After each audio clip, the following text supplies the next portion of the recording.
Bismillahirrahmanirrahim. Assalamualaikum warahmatullahi wabarakatuh. Alhamdulillahirabbil alamin wassalatu wassalamu ala asyrafil anbiya'i wal mursalin wa ala alihi wa sahbihi wa man tabi'ahum bi ihsanin ila yaumiddin. Rabbi shrah li sadri wa yassir li amri wahlul 'uqdatam min lisani yafqahu qawli.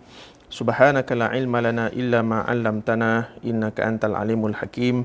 Wala haula wala quwwata illa billahil aliyyil azim. Amma ba'du.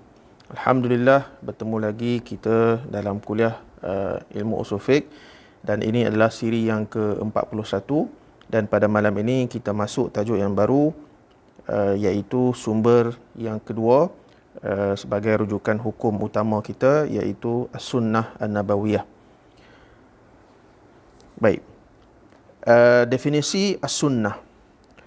Jadi As-Sunnah ni macam biasa kita akan definisikannya dari segi lughatan dan juga istilahan. Okey.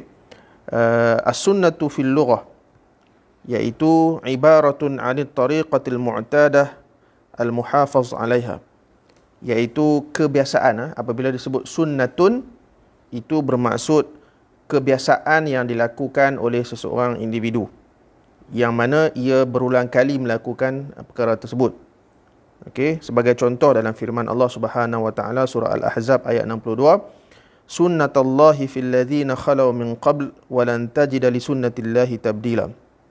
Ini adalah sunnah Allah pada golongan yang lepas, kan, dan kamu tidak akan dapati sunnatullah itu akan berlaku perubahan. Kan, apa yang Allah takdirkan, apa yang Allah biasakan kepada sesuatu golongan, maka itulah normal ataupun norma yang dilakukan ataupun yang disebut oleh seseorang ataupun sesuatu kaum. Jadi sebab itulah apabila disebut sunnatul insan, itu bermaksud tariqah ataupun cara ataupun norma, kebiasaan yang dilazimi oleh seseorang individu itu, dan ia kerap melakukan perkara tersebut. Sama ada norma ataupun perbuatan kebiasaan itu berbentuk yang baik ataupun berbentuk yang buruk. Sebab itu dalam hadis Rasulullah kata apa? Man sanna sunnatan hasanatan, dan lawan dia man sanna sunnatan sayyi'atan. Siapa yang memperkenalkan satu tindak tanduk ataupun kita kata satu perbuatan, satu norma, satu kebiasaan yang baik, maka ia akan dapat pahala, dan pahala orang yang mengamalkan norma ataupun perbuatan baik itu. Sesiapa pula yang memperkenalkan satu norma ataupun satu kebiasaan buruk, maksiat dan sebagainya, maka dia akan berdosa dan dia akan mendapat dosa apa yang sumbangan dia tu. Baik. Itu dari segi lughatan, dari segi bahasa. Adapun dari segi istilahan, kita akan lihat daripada dua definisi, iaitu yang pertama definisi istilahan bagi fuqaha. Okey. Iaitu bila sebut sunnat, sunnatun, ia bermaksud ibadat-ibadat yang sunat, yang bukan wajib. Okey.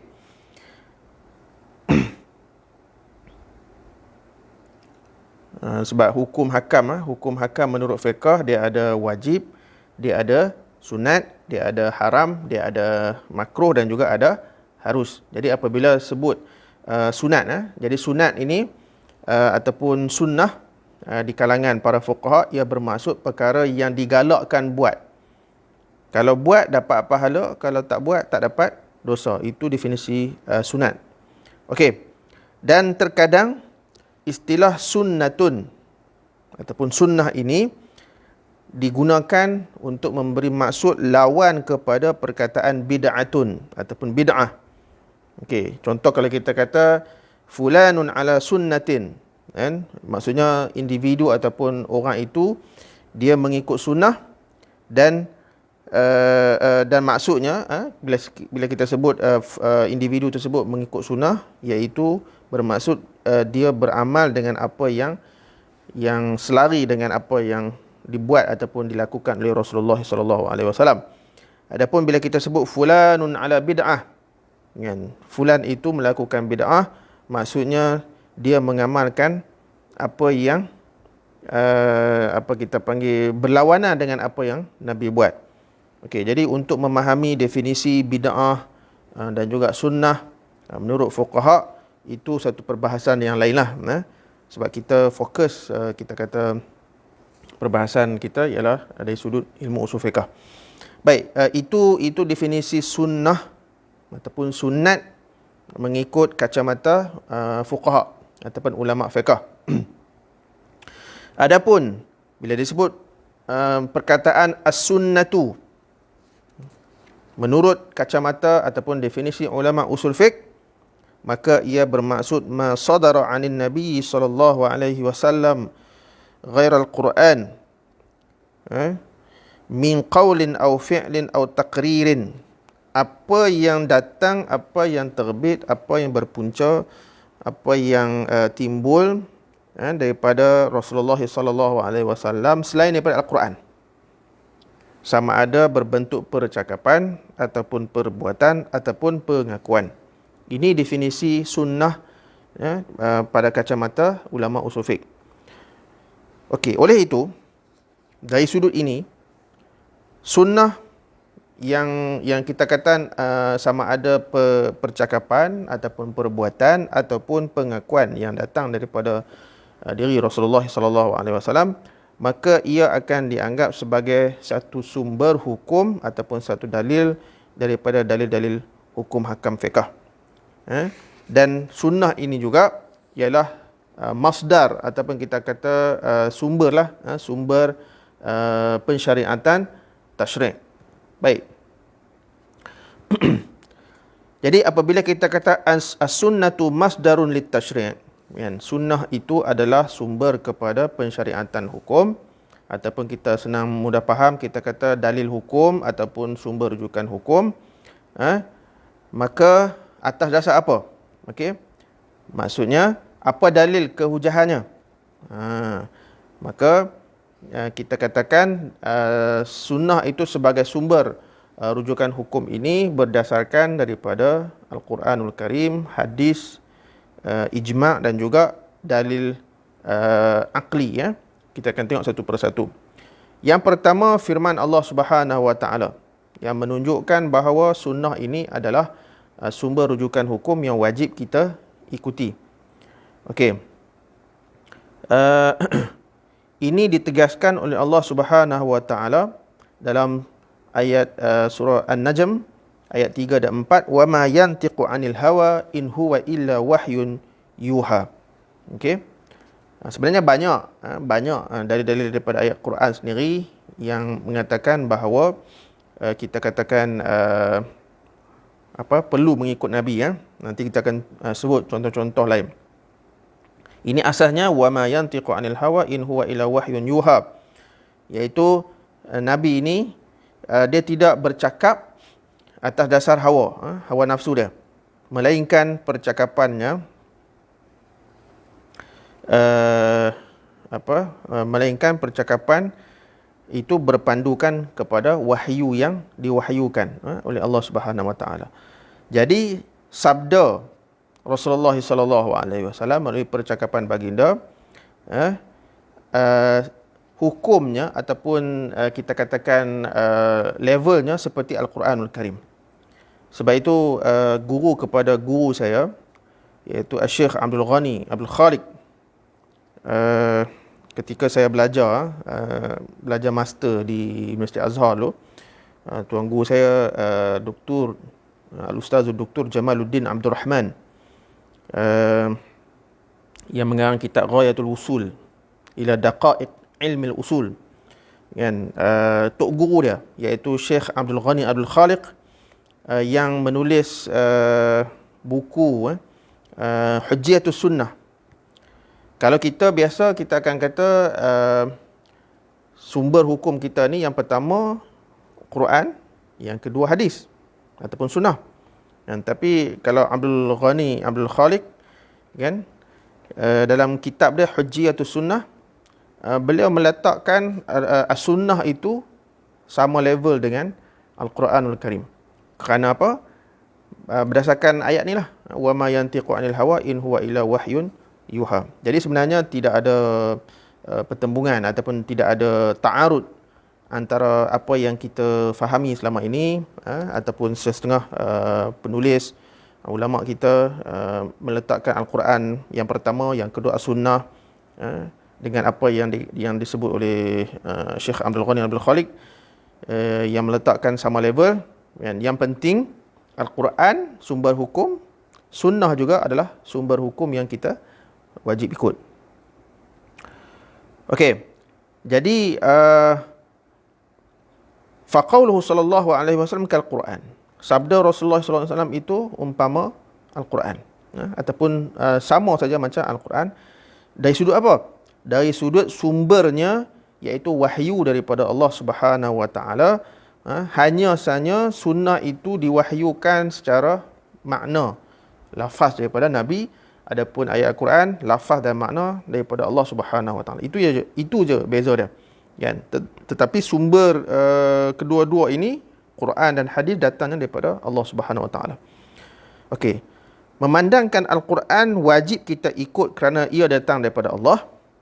Maka begitulah juga sabda-sabda ataupun percakapan hadis-hadis Rasulullah SAW, kerana maknanya daripada Allah juga. Sebab itu kita wajib kita ikuti. Okey. Ada satu persoalan di sini kan. Apa beza hadis dengan sunnah? Okey, kalau kita kata ikut perincian, ada ulama yang membezakan kan.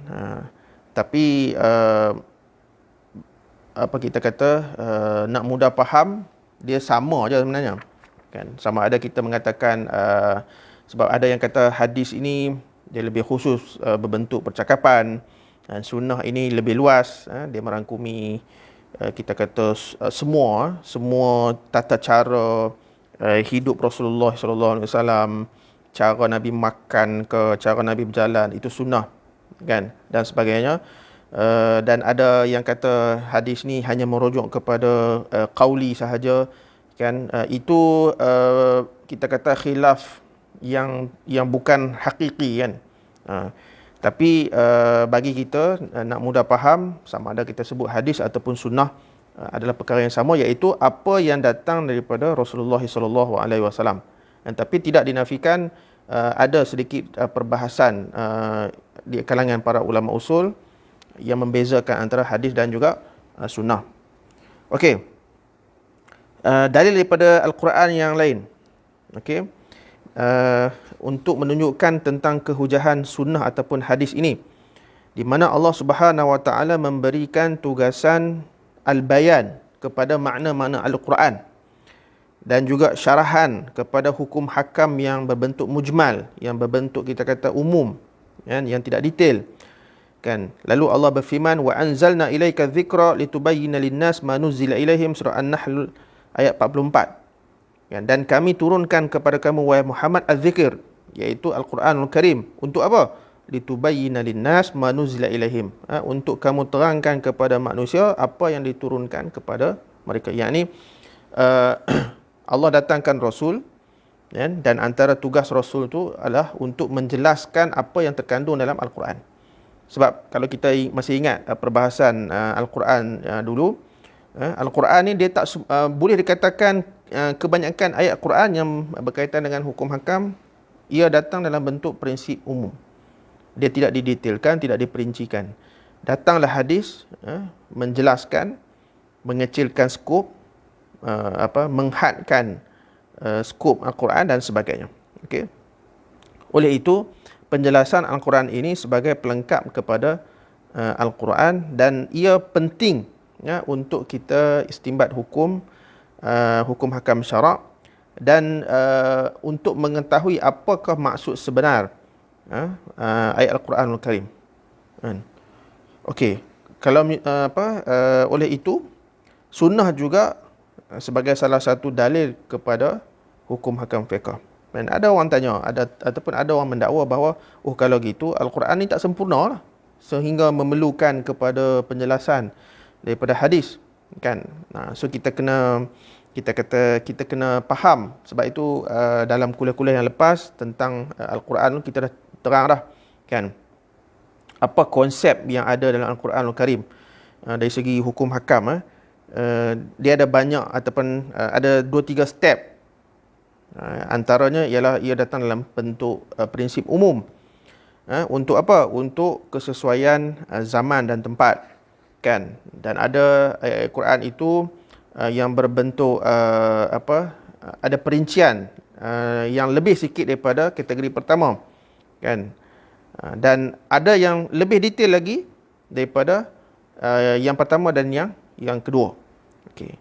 Tapi kebanyakan Al-Quran ni dia hanya menyebut prinsip umum. Kan? Itu kita kata konsep Al-Quranul Karim. Okey. Kalau kita kata boleh tak Allah Subhanahu Wa Taala takdirkan bahawa Al-Quran ini menjawab semua benda? Bukan, maksudnya tak payah datangnya hadis Rasulullah SAW. Boleh tak? Boleh saja. Kan? Sebab apa? Sebab Al-Quran ini adalah kalamullah. Tetapi Allah takdirkan dan Allah berkehendakkan bahawa konsep Al-Quran begini dan konsep As-Sunnah begini. Kan? Okey. Allahumma salli ala Muhammad.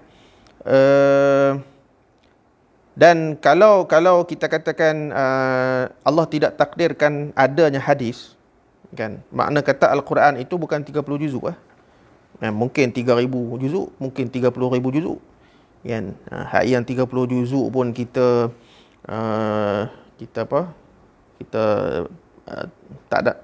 tak mampu ataupun tak semua daripada kita mampu untuk menghafal.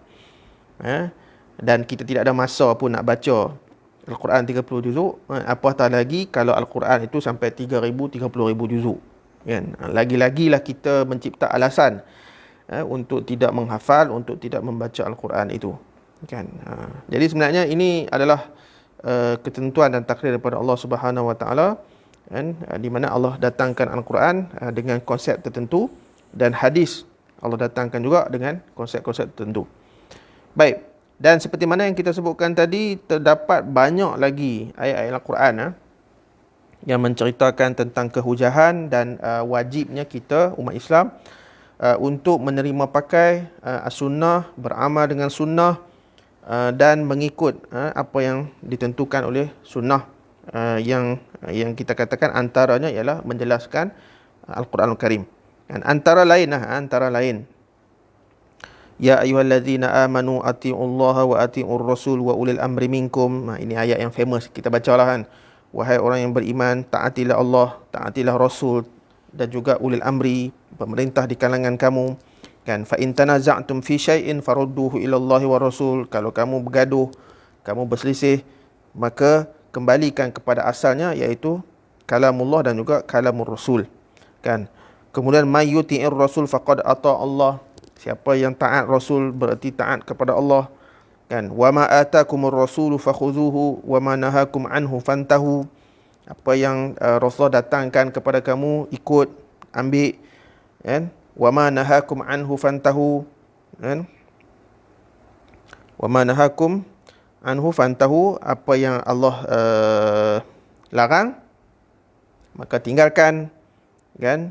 Dan pelbagai ayat yang lain lagi lah yang disebutkan dalam kitab Al-Wajiz ini yang menjelaskan kepada kita bahawa as-sunnah itu adalah hujjah yang wajib kita ikut. Baik. Kemudian dalil yang kedua, ijma'.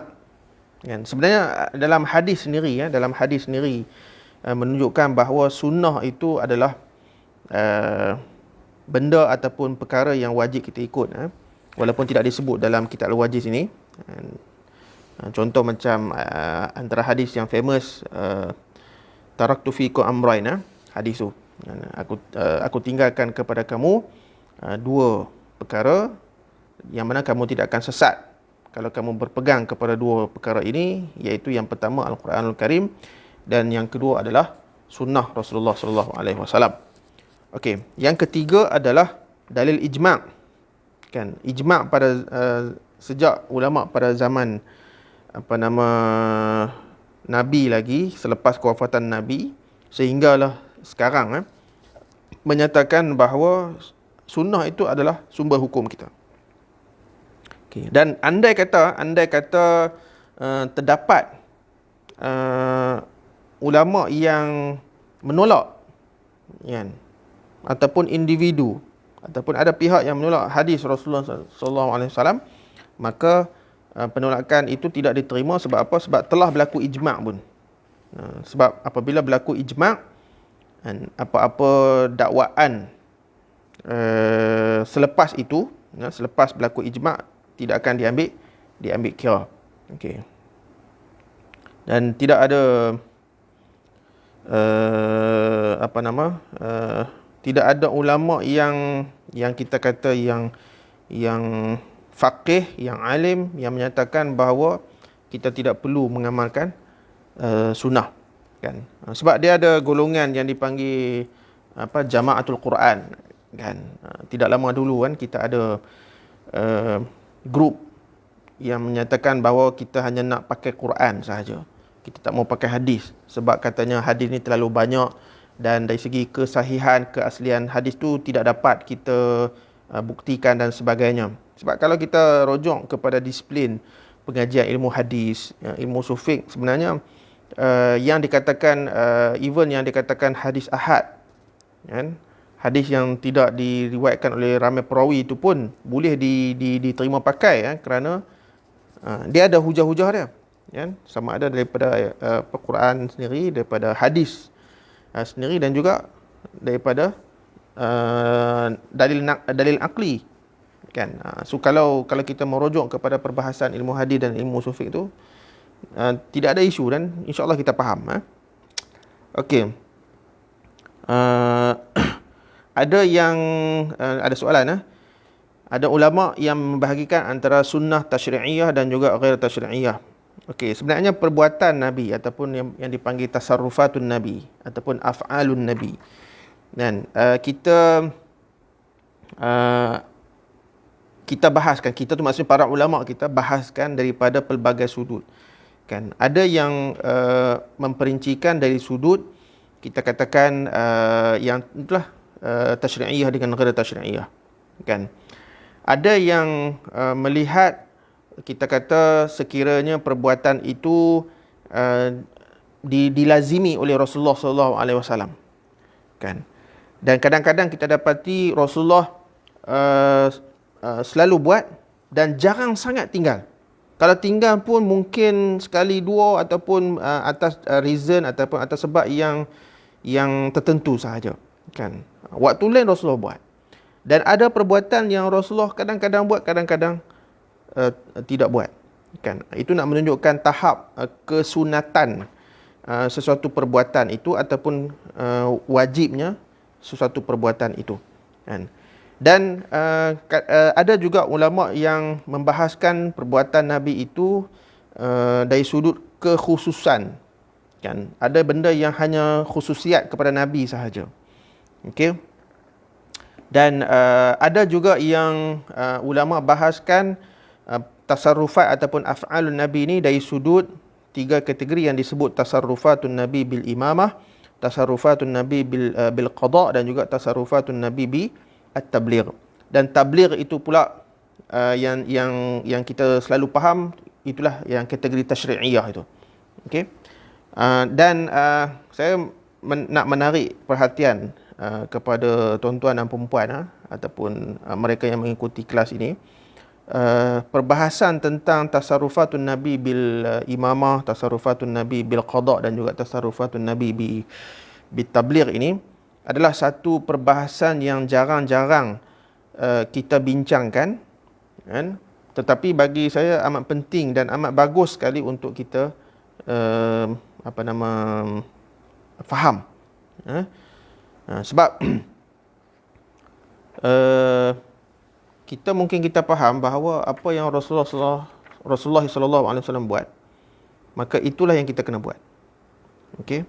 Tetapi daripada perbahasan tasarrufatun Nabi bil imamah wal qada wa tabligh ini, kita akan dapati rupa-rupanya kan, ada benda ataupun ada perbuatan yang Nabi buat pada zaman Nabi, kemudian tidak dibuat ataupun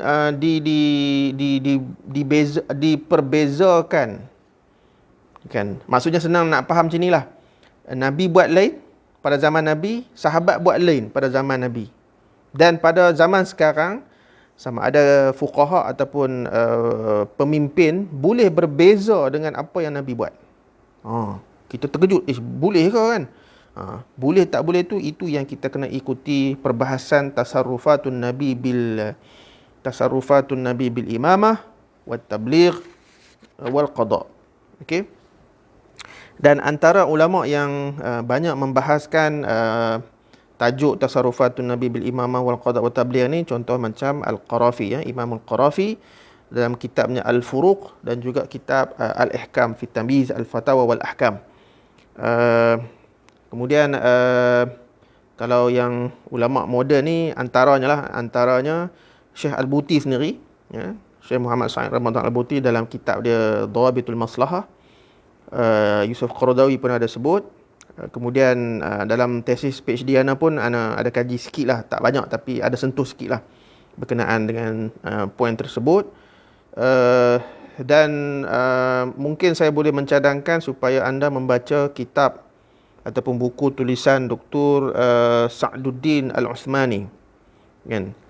Saya mula-mula ingat Dr. Sa'duddin Al-Uthmani ni dia orang syariah, kan. Rupanya dia medik, kan, orang medik.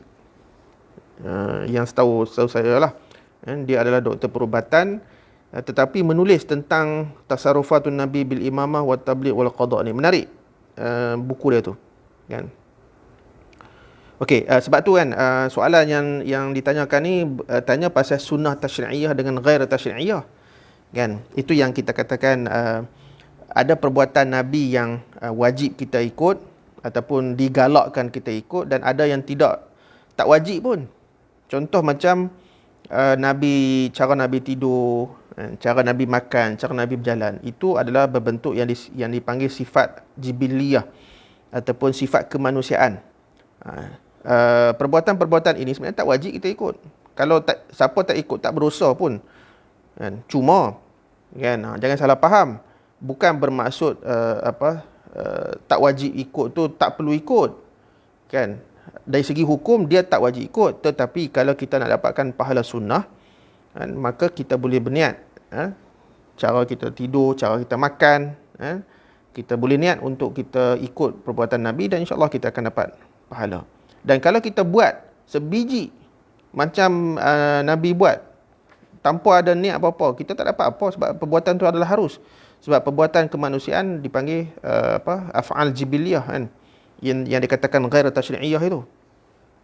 Okey. Baik. Jadi so yang dari segi ijma' tadi kita dah tahu, para ulama kita dah ijma' daripada dulu sampailah sekarang lah, bahawa sunnah itu adalah kita katakan perkara yang kita wajib amalkan dan kita ikut. Okey.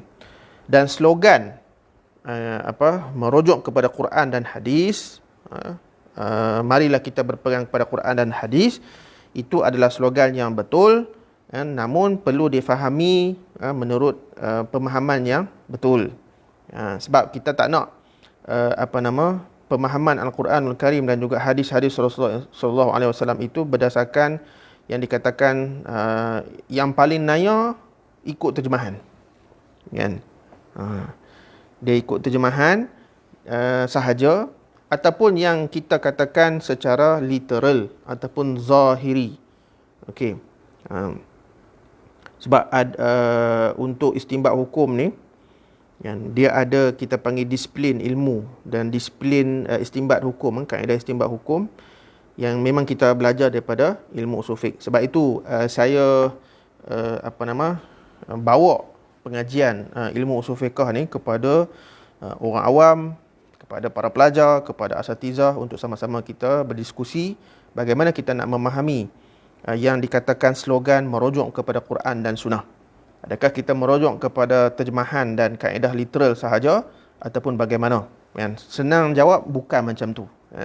Tapi kita ada kaedah yang apa, insya-Allah nanti kalau siapa ikuti ya, sekarang ni kita dah siri ke 41 kan. Ni tebal lagi ni kan. Mungkin nak habis ya, sampai nak habis ke bab akhir ni mau beratus siri lagi ni. Tapi tak apa kan. Insya-Allah lah selagi hayat dikandung badan kita cuba habiskan pengajian kitab usul fiqh ni. Saya menggunakan kitab Al-Wajiz fi Usul Fiqh karangan Dr. Abdul Karim Zaidan.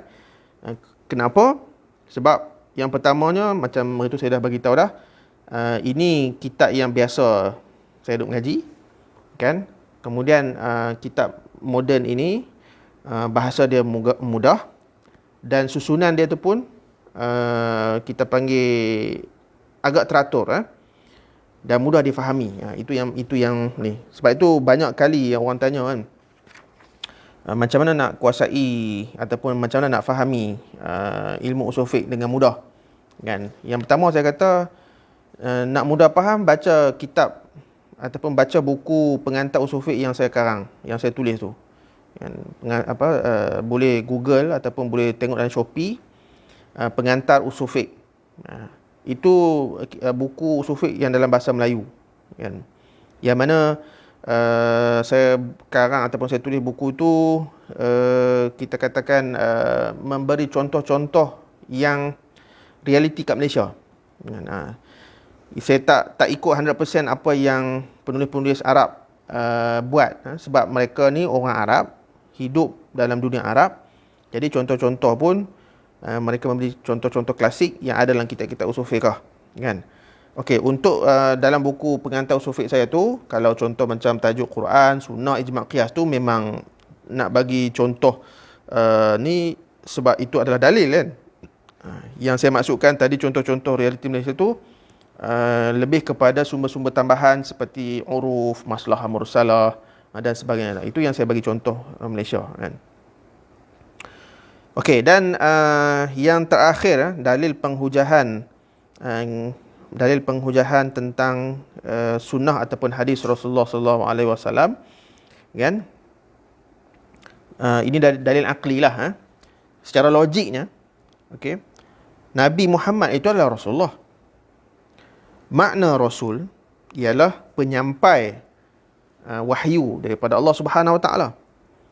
Dan kita kata intipati beriman dengan Rasul ialah kita kena patuh kat dia lah kan? Dan kena ikutlah hukum hakam yang dia sebut dan menerima apa yang didatangkan oleh Rasul tersebut. Kalau kita tak ikut, kita tak follow, kita tak patuh, maka itu bukan iman, bukan maksud beriman kepada Rasul. Maksud kan rukun iman kita tu antaranya ialah beriman kepada Rasul-Rasul, dan Rasul akhir zaman ialah Nabi Muhammad sallallahu alaihi wasallam. Apa maksud beriman? Kita percaya, kita ikut, kita tunduk, kita patuh. Itu maksud beriman kepada Rasul. Dan kalau kita kata kita beriman, di mulut kita kata beriman kepada Rasul, tetapi hadis kita tolak kan, kita tak mau terima hadis, maka itu bukan maksud beriman kepada Rasul. Jadi dari segi logiknya, maksud beriman kepada Rasul tak sampai kalau kita tak mau pakai hadis. Sebab apa? Sebab hadis ni disebut, diucapkan, dibuat, diakui oleh Rasulullah SAW. Jadi tidak akan sampai maksud ketaatan kepada Allah kan, sekiranya kita menyanggahi Rasulullah SAW, iaitu Nabi Muhammad kita. Okay, so pada malam ni kita dah boleh faham sedikit sebanyak tentang definisi sunnah, kemudian dalil-dalil kehujahan sunnah, dan timbul satu persoalan, adakah semua yang datang daripada Rasulullah SAW ini hukumnya wajib kita ikut, ataupun bagaimana?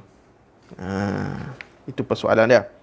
So untuk menjawab persoalan tersebut, yang tu insya-Allah kita akan ikuti perbahasan pada masa akan datang ataupun pada kuliah akan datang insya-Allah. So setakat itu dahulu kuliah kita pada malam ini yang ringkas berkenaan dengan definisi dan juga kehujahan hadis. Insya-Allah kita sambung lagi kuliah kita Apa yang baik itu datangnya daripada Allah Subhanahu wa taala, apa yang kurang itu datangnya daripada diri saya. Aqulu qawli hadza wa astaghfirullah azim li wa lakum. Wassalamualaikum warahmatullahi wabarakatuh.